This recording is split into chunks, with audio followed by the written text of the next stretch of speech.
ہدایت النفوس الناطقۃ التی لم تکتسب العلم والشرف ولا تشتاق ایضا اذا فارقت البدن وكانت خالیۃ عن الہیئۃ البدنیۃ ردیہ حصل لها النجاة من العذاب والخلاص من الالم فكانت البلاهة ادنى الى الخلاص من فطانة بطرہ واما اذا لم تكن خالیۃ عن الہیئات البدنیہ فتعلم بفقدان البدن وتبقى في قدر الهیولة مقیدۃ بثلاث العلائق فتكون في غصة وعذاب علیم ومن اراد الاستقصاء في الحکمة والوقوف على مذهب الحکمة فليرجع الى کتابنا المسمى بزبدۃ الاسرار۔ اس ہدایت میں ان نفوس ناطقہ کا بیان ہوگا جو بالکل بھولے بھالے ہیں، ان بھولے بھالے انسانوں کی طرح جنہوں نے نہ تو علم و شرف حاصل کیا، کوئی کمال حاصل نہیں کیا، لیکن عقائد کا انکار بھی نہیں کیا، جو عقیدہ تھا اس پر عمل رکھا ہے۔ جس طرح ان لوگوں کا حال ہے وہی حال ان نفوس ناطقہ، یا یوں سمجھے غیر مکلفین، جو ابھی غیر مکلفین جو ہیں، جو حال غیر مکلف کا ہے وہی حال ان نفوس ناطقہ کا ہے۔ ابھی انہوں نے غیر مکلف ہے، نہ اس پر نماز فرض ہے، نہ روزہ فرض ہے، نہ حج فرض ہے، اسی حالت میں دنیا سے چلا گیا، تو اب جو اس کا حال ہوگا وہی حال ان نفوس ناطقہ کا بھی ہوگا۔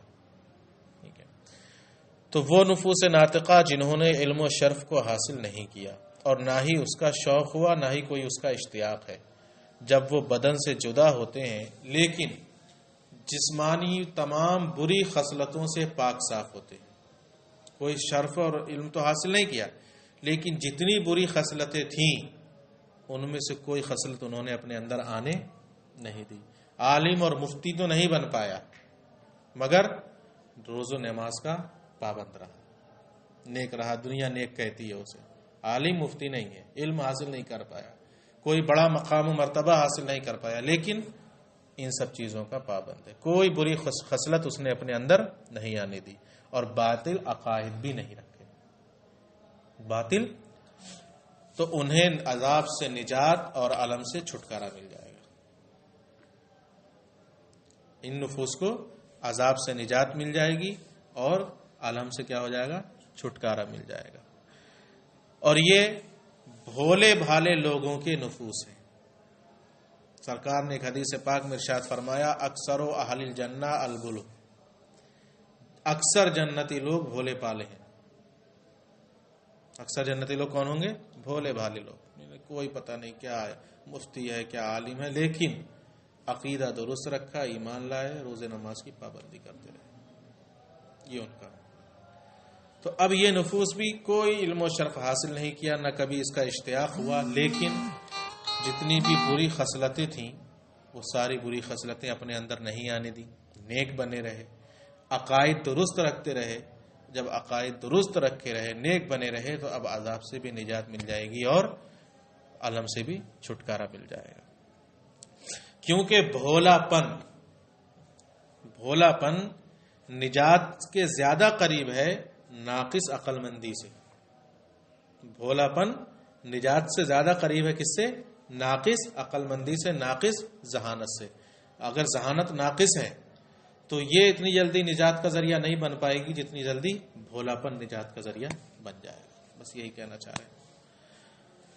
اور اگر وہ نفوس صفات ذمیمہ سے خالی نہ ہو، علم و شرف بھی حاصل نہیں کیا لیکن صفات ذمیمہ میں سے بھی خالی نہیں رہے، صفات ذمیمہ پائی گئی ان کے اندر، اب جب صفات ذمیمہ پائی گئی تو جو صفات کے تقاضے ہیں ان کی طرف بھی جسم جائے گا کہ نہیں جائے گا؟ ان صفات ذمیمہ کے تقاضے کی طرف ان نفوس کا اشتیاق ہوتا ہے، لیکن اب بدن مر چکا ہے۔ کیا ہے؟ اب بدن مر چکا ہے، تو بدن کے نہ ہونے سے اب ان کو علم لاحق ہوتا ہے۔ صفات ذمیمہ کی وجہ سے اب برے کام کا اشتیاق پیدا ہوتا ہے، کیونکہ ان کے اندر صفات ذمیمہ ہیں، لیکن اب برا کام کریں کیسے؟ بدن تو پھر جو اعلیٰ تھا کرنے کا وہ کیا ہو چکا ہے؟ الگ ہو چکا ہے، تو اب تکلیف ہوتی ہے۔ اب تکلیف ہوتی ہے کہ یہ تو بڑا عجیب ہوا، لیکن یہ جو تکلیف ہوتی ہے اب یہ ہمیشگی کی نہیں ہوتی، چونکہ آلہ ختم ہو چکا ہے۔ جو صفات رذیلہ ذمیمہ ہیں وہ وقت کے گزرنے کے ساتھ وہ بھی کیا ہوتی جائیں گی، ختم ہو جائیں گی۔ لیکن جب ان کو یہ احساس ہوتا ہے کہ ہاں ایسا ہونا چاہیے تھا، تو اس وقت تکلیف ہوتی ہے، اور اب یہ غصے میں اور دردناک عذاب میں رہتے ہیں، غصے میں اور دردناک عذاب میں رہتے ہیں، جس سے ان کو تکلیف ہوتی ہے، اور ہیولا کی ظلمت، اندھیری اور علائق کی زنجیروں میں، رکاوٹوں کی زنجیروں میں کیا رہتے ہیں، جکڑے رہتے ہیں۔ ابھی یہ جنت میں نہیں جا سکتے، اچھی جگہ نہیں جا سکتے۔ وہ نفوس ناطقہ جنہوں نے علم و شرف حاصل نہیں کیا، نہ ہی ان کا کوئی اشتیاق ہوا، جب وہ بدن سے جدا ہوں گے اور وہ بری جسمانی خصلتوں سے خالی ہوں گے، تو ان کو عذاب سے نجات اور علم سے چھٹکارا، رہائی ملے گی۔ تو بلاہت یہ نجات کے زیادہ قریب ہے ناقص فطانت سے، ٹھیک ہے۔ وَأَمَّا إِذَا لَمْ تَكُنْ خَالِيَةً عَنِ الْحَيَّةِ الْبَدَنِيَّةِ، لیکن جب یہ بری صفات ذمیمہ سے نفس ناطقہ خالی نہ ہو، تو اب بدن کے فقدان سے ان کو تکلیف ہوگی۔ وَتَبْقَى فِي قَدْرِ الْحَيُولَةِ، اور حیولہ کی ظلمت میں اور علائق کی زنجیروں میں، رکاوٹوں کی زنجیروں میں جکڑے رہیں گے، تو یہ غصے میں اور دردناک عذاب میں ہوں گے۔ لیکن یہ عذاب دائمی نہیں ہوگا، چونکہ یہ لوگ حق کے منکر نہیں ہیں، یہ حق کے منکر نہیں ہیں، حق کا تو اقرار کرتے ہیں، بس صفات ذمیمہ ان کے اندر کیا ہو گئی ہیں، بیٹھ گئی ہیں، تو حق کے منکر نہیں ہیں۔ اس وجہ سے یہ عذاب بھی دھیرے دھیرے ختم ہو جائے گا، اور ایک دن آئے گا کہ جب یہ جنت میں داخل ہو جائیں گے۔ بات ہو گئی پوری۔ اب یہاں تک فلاسفہ کا جو مذہب تھا، اس کتاب میں جو کچھ تھا وضاحت ہو گئی، لیکن دوسری کتابوں کا یا فلاسفہ کے نظریات کا مطالعہ کرنا بھی ضروری ہے کہ فلاسفہ کا فلاں نظریہ شریعت مطہرہ کے خلاف ہے، کیونکہ کہیں کہیں کتابوں کو پڑھ کر صاف صاف یہ لگتا ہے کہ یہ بالکل غلط ہے۔ اور طلبہ کو ہمیشہ یہ یاد رکھنا چاہیے کہ فلسفے کی کتاب پڑھتے ہوئے کبھی بھی دل میں یہ نہیں آئے کہ اسی پر ہمارا ایمان ہونا چاہیے، یہی حق ہے، یہ کبھی نہیں ہمارے ذہن میں ہونا چاہیے۔ ایمان و عقیدہ شریعت پر ہوگا، فلسفے کی کتاب پر نہیں ہوگا، بلکہ کیونکہ فلاسفہ کے کچھ عقائد ایسے ہیں جو کفر و شرک پر مشتمل ہیں، کھلے ہوئے صریح کفر ہیں۔ اس سلسلے میں حجت الاسلام امام غزالی رحمۃ اللہ علیہ نے ایک تحریر نقل فرمائی ہے، اس کا ترجمہ میں یہ بتا دے رہا ہوں، اوپر لکھا ہوا ہے۔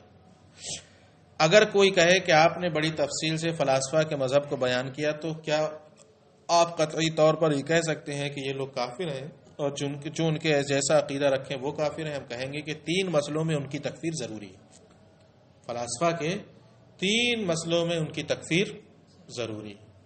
ان میں سے کچھ مسئلے ہم نے اس میں بھی پڑھے۔ سب سے پہلا مسئلہ ہے عالم کا قدیم ہونا، یہی مانتے ہیں نا، یہ کفر ہے۔ ہم کہیں گے کہ 3 مسئلوں میں ان کی تکفیر ضروری ہے۔ ایک تو عالم کے قدیم ہونے کا مسئلہ، اور ان کا یہ کہنا کہ سارے جواہر قدیم ہیں۔ دوسرا مسئلہ ان کا یہ کہنا کہ اللہ تعالی کا علم جزئیات حادثہ یعنی اشخاص کو محیط نہیں، پڑھا تھا نا پیچھے، علم بالکلیات رکھتا ہے، جزئیات کا علم یعنی یہ انسان ہیں ہم سب، یہ کلی طور پر علم ہے اسے کہ یہ ایک انسان ہے جس کے پاس چلنے کے لیے 2 پیر ہیں، 2 ہاتھ ہیں، کام کرنے کے لیے 2 آنکھیں، اس طور پر وہ جانتا ہے کلی طور پر، لیکن یہ وہ شخص ہے، یہ وہ شخص ہے، یہ وہ شخص ہے، اس طور پر اس کا علم نہیں، یہ کفر ہے، ٹھیک ہے۔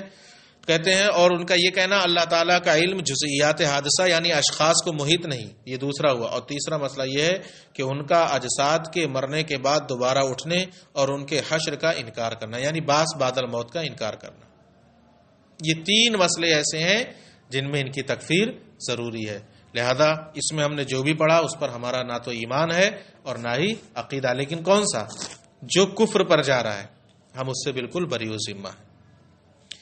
یہ مسائل کسی بھی طرح اسلام کے موافق اور ان کا عقیدہ رکھنے والا انبیاء کرام علیہم الصلوۃ والتسلیم کے جھوٹ کا معتقد ہے، اور اس کا بھی معتقد ہے کہ انبیاء کرام علیہم الصلوۃ والتسلیم نے جو کچھ بیان کیا وہ برصغیر مصلحت عوام و خلق کے لیے بطور تمثیل و تفہیم بیان کیا ہے، اور یہی بالکل کھلا ہوا کفر ہے جو کسی بھی مسلمان فرقے کا عقیدہ نہیں ہو سکتا۔ رہے ان تین مسائل کے علاوہ یعنی صفات الہیہ میں ان کا تصرف اور عقیدہ توحید، تو ان کا مذہب معتزلہ کے مذہب سے قریب ہے، اور اسباب طبعیہ کے تلازم میں ان کا وہی مذہب ہے جس کی صراحت معتزلہ نے مسئلہ تولد میں کی ہے۔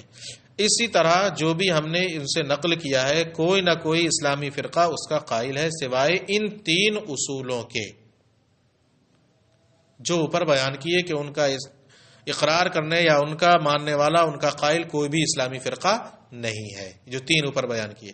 اس کے علاوہ جتنی چیزیں بیان کی ہیں کوئی نہ کوئی اسلامی فرقہ مانتا ہے تو وہ زیادہ سے زیادہ گمراہی تک جائیں گی، اس کی وجہ سے کفر نہیں ہوگا، لیکن جو تین بیان کی ہیں اس کو کوئی اسلامی فرقہ نہیں مانتا۔ تو جو اسلامی فرقوں میں اہل بدعت کی تکفیر کا نظریہ رکھتا ہے وہ فلاسفہ کی بھی تکفیر کرے گا، اور جو تکفیر سے توقف کرتا ہے وہ صرف انہی تین مسائل میں ان کی تکفیر پر اکتفا کرے گا، یعنی ان تین مسائل میں تو تکفیر ہوگی اس کے علاوہ بھی جو لوگ بدعات کی بنیاد پر تکفیر کرتے ہیں وہ فلاسفہ کی دوسرے مسائل میں بھی کیا کریں گے؟ تکفیر کریں گے، اور جو ان کی راہ پر چلے گا وہ بھی کیا ٹھہرے گا؟ پھر وہ بھی کافر ہو جائے گا۔ اور ہم تو اہل بدعات کی تکفیر اور ان کی کون سی بات صحیح اور کون سی نہیں اس میں پڑھنا پسند ہی نہیں کرتے کہ کہیں اس کتاب کے مقصود سے دور نہ چلے جائیں۔ واللہ اللہ تعالی درستی کی توفیق دیتا ہے۔ ٹھیک ہے، اس تصریح سے واضح ہے کہ فلاسفہ کے تمام تر اقوال صحیح ہونا تو درکنار کچھ صریح کفر ہیں، اور نعوذ باللہ اور کچھ اقوال مذہب معتزلہ سے قریب ترین ہیں۔